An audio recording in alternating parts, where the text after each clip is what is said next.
আজিৰ ভিডিঅ'টোত মই ষষ্ঠ শ্ৰেণীৰ অন্যতম পাঠ লৈ আহিছোঁ, সেইটো হৈছে আদি প্ৰস্তৰ যুগ। আমি আগৰ ভিডিঅ'টোত ইতিহাসৰ বিষয়ে আলোচনা কৰিলোঁ, কেনেধৰণে আমি অতীতৰ মানৱ জীৱনৰ বিষয়ে অধ্যয়ন কৰিবৰ কাৰণে ইতিহাস কিমান প্ৰয়োজনীয়, ইতিহাস কি, কিহৰ সহায়ত আমি অধ্যয়ন কৰিব পাৰোঁ সেই বিষয়ে আমি আলোচনা কৰিলোঁ।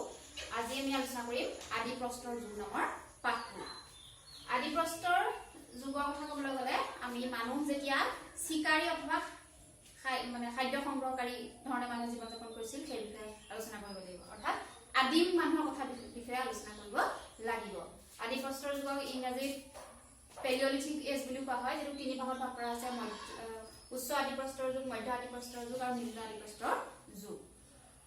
আদি প্ৰস্তৰ যুগত মানুহে অঘৰী জীৱন যাপন কৰিছিল, অৰ্থাৎ আমি আগতে গম পাইছো যে মানুহ পূৰ্বতে আদিতে জংঘলত বাস কৰিছিল বা গছৰ গুহাত বাস কৰিছিল, আৰু তেওঁলোকে সেই অঘৰী জীৱন যাপন কৰা সেই সময়ছোৱাকেই আদি প্ৰস্তৰ যুগ হিচাপে আমাৰ বুৰঞ্জীবিদসকলে নামাকৰণ কৰিছে। এতিয়া কথা হ'ল যে সেই আদি প্ৰস্তৰ যুগত মানুহে কিয় অঘৰী জীৱন যাপন কৰিছিল? অঘৰী মানে কি? যি নিৰ্দিষ্ট এঠাইত নাথাকে, ইঠাইৰ পৰা সিঠাইলৈ ঘূৰি ফুৰে। সেই অঘৰী জীৱন যাপন তেওঁলোকে কিয় কৰিব লগা হৈছিল? তাৰ নিৰ্দিষ্ট কিছুমান কাৰণ আছিল। কাৰণ তেওঁলোক সেইখিনি সময়ত হয় চিকাৰ কৰি খাইছিল, নাইবা গছৰ ফল মূল ইত্যাদি সংগ্ৰহ কৰি খাইছিল। তেওঁলোকে খেতি বাতি কৰিব নাজানিছিল। সেই মানুহখিনি এখন জংঘলৰ পৰা কেতিয়াবা কিছু বছৰৰ মূৰত অন্য এখন জংঘললৈ গৈছিল, তাৰ পৰৱৰ্তী সময়ত অন্য এখনলৈ গৈছিল, তেনেধৰণে ঘূৰি ফুৰিছিল। আৰু তাৰ প্ৰধান কাৰণবোৰ হৈছে খাদ্যৰ নাটনি হোৱাৰ বাবে। যিহেতু তেওঁলোকে খেতি বাতি নাজানিছিল, তেওঁলোকে চিকাৰ কৰি খাইছিল বা গছ গছনিৰ যিবোৰ ফল মূল আছিল সেইবোৰ সংগ্ৰহ কৰি খাইছিল, গুটিবোৰ খাইছিল। গতিকে এটা অঞ্চলত যেতিয়া খাদ্যৰ নাটনি হয়, কাৰণ একেটা অঞ্চলত বাস কৰি থাকোঁতে একেখিনি মানুহে যেতিয়া সেই অঞ্চলৰ ফল মূলৰ পৰা আদি কৰি বিভিন্ন জীৱ জন্তুৰ পৰা আদি কৰি সকলোবোৰ যেতিয়া একে ঠাইতে একেখিনি মানুহে ব্যৱহাৰ কৰি থাকিব, সেই এসময়ত সেইখিনি নাটনি হ'ব, অৰ্থাৎ খাদ্যৰ সংকটে দেখা দিব। আৰু সেই খাদ্যৰ সংকট দূৰ কৰিবৰ কাৰণেই আদিম মানুহ এঠাইৰ পৰা আন ঠাইলৈ ঘূৰি ফুৰিছিল। দ্বিতীয়টো হ'ল যে চিকাৰৰ সন্ধানত। খাদ্যৰ সন্ধানৰ লগতে চিকাৰৰ কথাটো আহিয়ে পৰে, কাৰণ তেওঁলোকে ফল মূল বিচাৰৰ লগতে কি কৰিছিল? জীৱ জন্তু যিবোৰ চিকাৰ কৰে সেইবোৰৰ সন্ধানটো গৈছিল। কেতিয়াবা কি হয়, জীৱ জন্তুবোৰে ঠাই সলাইছিল, আৰু সেইবোৰৰ পাছে পাছে যাওঁতেও তেওঁলোকে নিজৰ ঠাই সলাবলৈ বাধ্য হৈছিল, কাৰণ সেইবোৰ যিহেতু চিকাৰ কৰি খাব। গতিকে যেতিয়া জীৱ জন্তুবোৰে নিজৰ স্থান সলনি কৰে, সেইবোৰক ধৰিবৰ কাৰণেও আদিম যুগৰ মানুহে এঠাইৰ পৰা আন ঠাইলৈ যাবলৈ বাধ্য হৈছিল। তদুপৰি পানী নহলে মানুহ জীয়াই থাকিব নোৱাৰে। যেতিয়া কোনো ঠাইত পানীৰ সংকট বা পানী নাইকিয়া হৈ পৰে, তেতিয়া সেই অঞ্চলৰ মানুহখিনি আন ঠাইলৈ যাবলৈ বাধ্য হয়, আৰু আদি মানুহৰ ক্ষেত্ৰতো সেই কথাটো প্ৰযোজ্য হৈছিল। তেওঁলোকে পানীৰ সন্ধানতো এঠাইৰ পৰা আন ঠাইলৈ ঘূৰি ফুৰিব লগা হৈছিল। তদুপৰি বৰ্তমান সময়ৰ দৰে আমি যেনেকৈ আত্মীয় স্বজনক বা বন্ধু বান্ধৱক লগ কৰিবলৈ ইঠাইৰ পৰা সিঠাইলৈ গৈছিলো, তেনেকুৱা উদ্দেশ্যতো আদিম মানুহ ইঠাইৰ পৰা আন ঠাইলৈ গৈছিল।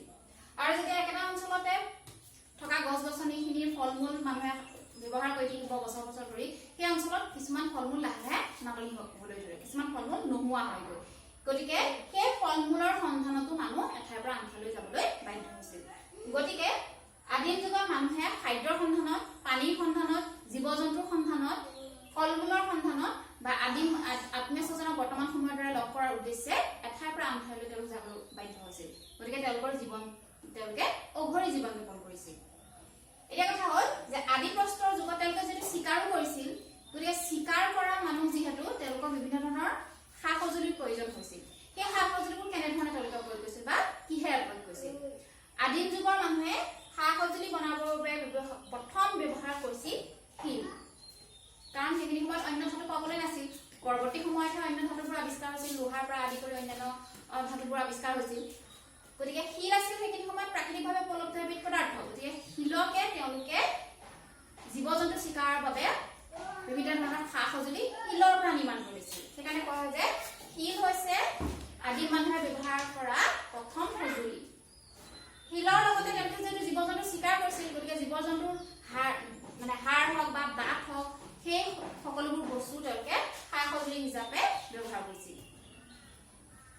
সেইখিনি সময়ত তেওঁলোকৰ অন্য ধাতুৰ আৱিষ্কাৰ হোৱা নাছিল, যিহেতু প্ৰাকৃতিক শিল বা জন্তুৰ হাড় ইত্যাদিবোৰকে ব্যৱহাৰ কৰিছিল। গতিকে সেই সা সঁজুলিবোৰৰ কিছুমান নিৰ্দিষ্ট বৈশিষ্ট্য আছিল। প্ৰধান হ'ল সেইবোৰ ভূতা আৰু সহতা আছিল। বৰ্তমান সময়ত আমি যিবোৰ সামগ্ৰী ব্যৱহাৰ কৰোঁ বা সা সঁজুলি ব্যৱহাৰ কৰোঁ মাংস কাটিবৰ কাৰণে বা খেতি কৰিবৰ কাৰণে, সেই সঁজুলিবোৰ যথেষ্ট মিহি হয় আৰু চোকা হয়। কিন্তু আদিম যুগৰ মানুহে যেহেতু শিল আৰু জন্তুৰ সাৰ চাৰহে ব্যৱহাৰ কৰিছিল, তেওঁলোকৰ ইমান সেই বিষয়ত ইমান জ্ঞানো নাছিল, গতিকে সেই সঁজুলিবোৰ ভোটা আৰু সহতা আছিল। বৰ্তমান সময়তে ইমান মিহি আৰু মসৃণ নাছিল। পৰৱৰ্তী সময়ত যেতিয়া মানুহৰ জ্ঞান বাঢ়িল, তেতিয়া সেই সঁজুলিবোৰ ক্ৰমান্বয়ে মিহি আৰু নিপুণ হ'বলৈ ধৰিছিল, কিন্তু আদি প্ৰস্তৰ যুগত সেই সঁজুলিবোৰ ভোটা আৰু সহতা আছিল। আদি প্ৰস্তৰ যুগত মানুহৰ জীৱনলৈ অভাৱনীয় পৰিৱৰ্তন কঢ়িয়াই অনা এটা আৱিষ্কাৰ হৈছে জুইৰ আৱিষ্কাৰ, যি মানুহৰ জীৱন ধাৰণৰ প্ৰক্ৰিয়া কিছু পৰিমাণে সলনি কৰিছিলে। কাৰণ জুই আৱিষ্কাৰ হোৱাৰ লগে লগে আগতে মানুহে কেঁচা সামগ্ৰী খাইছিল, কেঁচা মাছ মাংসই হওক সেইবোৰ কেঁচাই খাইছিল, কিন্তু জুই আৱিষ্কাৰ হোৱাৰ লগে লগে সেইবোৰ সিজাই খোৱাৰ তেওঁলোকৰ অভ্যাস আৰম্ভ কৰে। আৰু জুইৰ আৱিষ্কাৰৰ বিষয়ে বৰ্তমান সময়ত অন্ধ্ৰপ্ৰদেশত যি কাৰ্নুল কেভ বা গুহা আছে, তাত প্ৰত্নতত্ত্ববিদসকলে কিছুমান ছাই পাইছে। সেই ছাইৰ পৰাই তেওঁলোকে ধাৰণা কৰিছে যে আদি প্ৰস্তৰ যুগতেই মানুহে জুই আৱিষ্কাৰ শিকিছিল বা জুই ব্যৱহাৰ শিকিছিল। আৰু জুই আৱিষ্কাৰৰ বিষয়ে কি হয় যে যেতিয়া মানুহ এঠাইৰ পৰা আনঠাইলৈ গৈছিল, শিলে শিলে ঘঁহনি খাই শুকান পাতবোৰ জ্বলি উঠা দেখিছিল, আৰু সেই তেনেধৰণেই আদিম যুগত জুইৰ আৱিষ্কাৰ হৈছিল বুলি কোৱা হয়। যে শিলে শিলে ঘঁহনিকে শুকান, যিহেতু হাবি জংঘলত শুকান পাতেৰে ভৰি থাকে, সেইবোৰ ফিৰিঙতি কৰি সেইবোৰ জ্বলি উঠিছিল। আৰু সেই জ্বলি উঠা জুইত তেওঁলোকে চিকাৰ কৰা বিভিন্ন ধৰণৰ জীৱ জন্তুবোৰ পৰি গৈছিল, আৰু তাৰপিছত সেইবোৰ খাওঁতে তেওঁলোকে বেছিকৈ সোৱাদ পাইছিল। গতিকে তাৰ পৰা জুই আৱিষ্কাৰ হোৱাৰ পিছত তেওঁলোকে মাংস সিজাই খাবলৈ বা খাদ্য সামগ্ৰী সিজাই খাবলৈ শিকিলে। তদুপৰি তেওঁলোকে জুই ব্যৱহাৰ কি কৰিছিলে, শীত তাপৰ পৰা ৰক্ষা পাবৰ বাবেও তেওঁলোকে ব্যৱহাৰ কৰিবলৈ শিকিলে, যে জুয়ে কেনেধৰণে মানুহক শীতৰ পৰা ৰক্ষা কৰিব পাৰে, ঠাণ্ডাৰ প্ৰকোপৰ পৰা ৰক্ষা কৰিব পাৰে। তদুপৰি যিহেতু হাবি জংঘলতে থাকে, গতিকে হিংস্ৰ জীৱ জন্তু অসংখ্য থাকে, সেই হিংস্ৰ জীৱ জন্তুৰ আক্ৰমণৰ পৰা ৰক্ষা পাবলৈও আদি প্ৰস্তৰ যুগৰ মানুহে বা আদিম মানুহে জুইৰ ব্যৱহাৰ কৰিছিল। গতিকে জুয়ে তেওঁলোকৰ জীৱন ধাৰণলৈ যথেষ্ট পৰিৱৰ্তন কঢ়িয়াই আনিলে, যি তেওঁলোকক যথেষ্ট অগ্ৰগতি প্ৰদান কৰিলে। সেইখিনি সময়ত মানুহৰ আমাৰ বৰ্তমান সময়ত যেনেধৰণে আ অলংকাৰ আমি বিভিন্ন ধৰণৰ পৰিধান কৰোঁ বা সাজ পোছাক পৰিধান কৰোঁ, তেওঁলোকৰ কেনেকুৱা আছিল সেই বিষয়ে আমি জানিবলৈ মন যায়। অলংকাৰৰ ভিতৰত যিহেতু তেওঁলোকে অন্য ধাতুৰ ব্যৱহাৰ বিষয়ে নাজানিছিল, অন্য ধাতু আৱিষ্কাৰো হোৱা নাছিল, গতিকে তেওঁলোকে সেইখিনি সময়ত পোৱা বিভিন্ন সামগ্ৰীবোৰৰ পৰাই অলংকাৰ নিৰ্মাণ কৰি দিছিল। সেই অলংকাৰবোৰৰ ভিতৰত প্ৰধানকৈ কি হ'ব, জন্তুৰ যিবোৰ হাড় আছিল সেইবোৰকে তেওঁলোকে অলংকাৰ হিচাপে পৰিধান কৰিছিল, দাঁত আছিল সেইবোৰকে তেওঁলোকে অলংকাৰ হিচাপে পৰিধান কৰিছিল। আৰু সাজ পোছাক বৰ্তমান সময়তে তেওঁলোকৰতো সাজ পোছাক নাছিল, প্ৰথম অৱস্থাতো মানুহে কাপোৰ পৰিধান কৰিবলৈ শিকাই নাছিল, কিন্তু তথাপিও তেওঁলোকে শীত তাপৰ পৰা নিজকে ৰক্ষা কৰিবৰ কাৰণে গছৰ ছাল বা জন্তুৰ ছাল ইত্যাদি ব্যৱহাৰ কৰিছিল, আৰু তেওঁলোকে তেনেধৰণে জীৱন প্ৰক্ৰিয়াটো আগুৱাই নিছিল।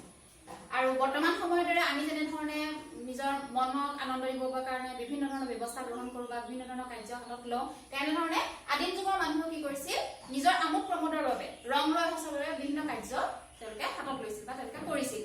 তেওঁলোকে একেলগে যিহেতু বাস কৰিছিল থোপ খাই, কাৰণ একেলগে থোপ খাই কেলে বাস কৰিছিল, যাতে হিংস্ৰ জীৱ জন্তুৰ আক্ৰমণৰ পৰা নিজকে ৰক্ষা কৰিব পাৰে, আৰু দল বান্ধি থাকিলে এঠাইৰ পৰা আন ঠাইলৈ যোৱাটো সহজ হয়। গতিকে সেই আমোদ প্ৰমোদৰ বাবে সেই দল বান্ধি থকা মানুহবোৰে কি কৰিছিল, হয় কেতিয়াবা বাগিচা পাতিছিল, নহয় নৃত্য গীত, আমি বৰ্তমান সময়ত যেনেধৰণে কৰোঁ তেনেকুৱা ধৰণৰ নৃত্য গীতো তেওঁলোকে কৰিছিল, খেল ধেমালি কৰিছিল। তদুপৰি চিকাৰ কৰিবলৈ যোৱাৰ আগত বা চিকাৰ কৰি আহি আনন্দ তেওঁলোকে গুহাবোৰত বিভিন্ন ধৰণৰ চিত্ৰ অংকন কৰিছিল।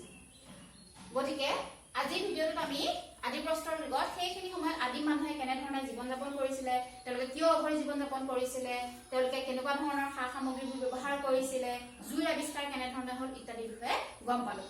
আৰু পৰৱৰ্তী ভিডিঅ'ত আমি ইয়াৰ পিছৰ যুগৰ বিষয়ে আলোচনা কৰিম বা আদিম মানুহৰ পৰৱৰ্তী জীৱনৰ বিষয়ে আলোচনা কৰিম।